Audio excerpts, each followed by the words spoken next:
This is your January financial astrology outlook.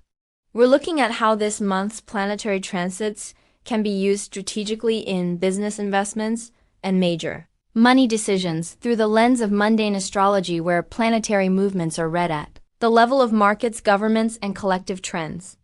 From January 1st to January 19th, the Sun moves through Capricorn, a sign connected with structure, institutions, big business, and long-term commitments.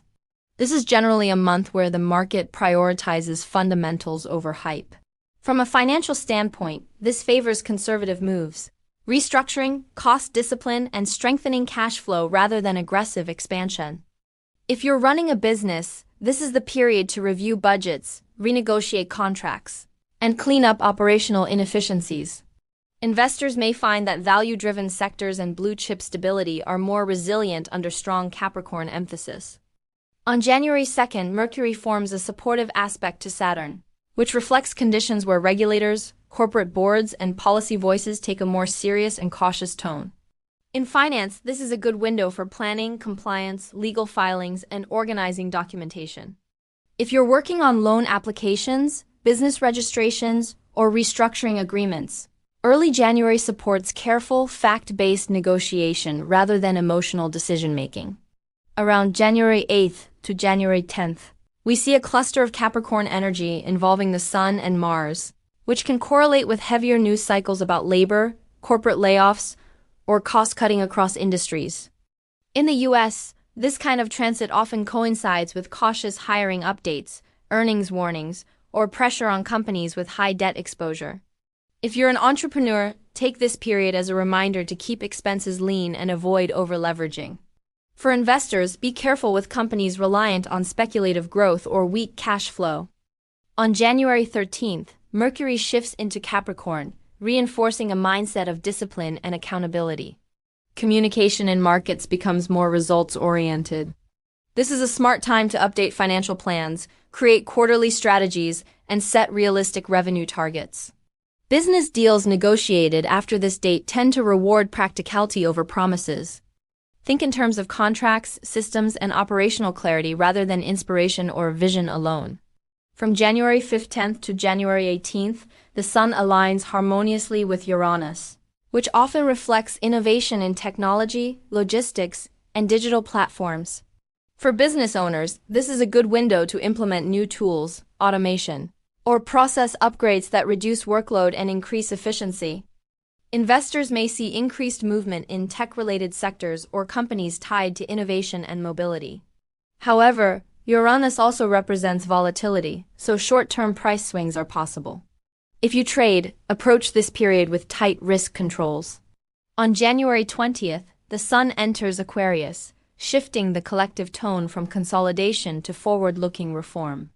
Aquarius is associated with networks, crowds, public opinion, and global systems. After weeks focused on cost discipline, energy turns toward collaboration, partnerships, and scaling ideas through communities and digital platforms. If you're building a brand, launching content, or expanding online presence, the weeks after January 20th favor outreach and wider audience engagement.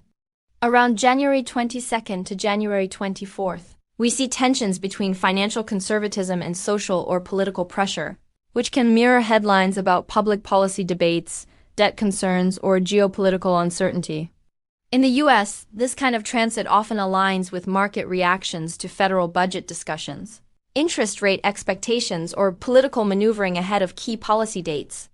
Internationally, investors may also be watching developments around energy production and leadership in regions like Venezuela, where political direction can influence global oil sentiment and commodity risk appetite.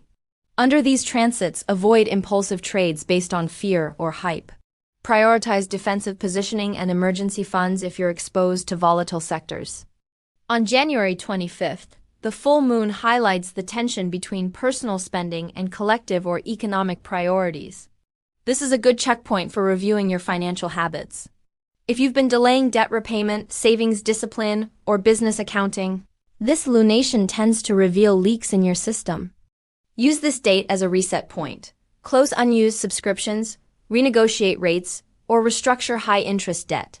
From January 26th to January 30th, Venus moves closer to Capricorn themes, which favors professional alliances built on trust and shared responsibility.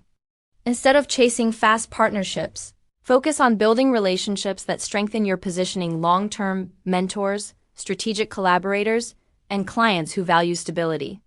In business, loyalty, reliability, and track record matter more than charisma under this influence. Here's the bottom line for January from a financial and business perspective. Early month, tighten systems, reduce unnecessary costs, and strengthen your financial base. Mid-month, cautiously integrate innovation but manage volatility and avoid over-speculating.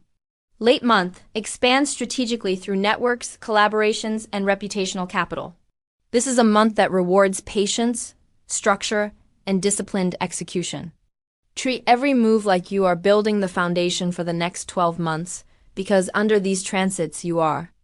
If you want to see how these astrological transits uniquely influence your financial decisions, consider this.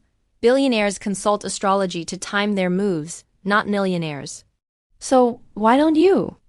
I do personal readings that focus on your career, business, travel, and financial timing tailored specifically for you. I just need your birthday info. Follow the access link in the description below.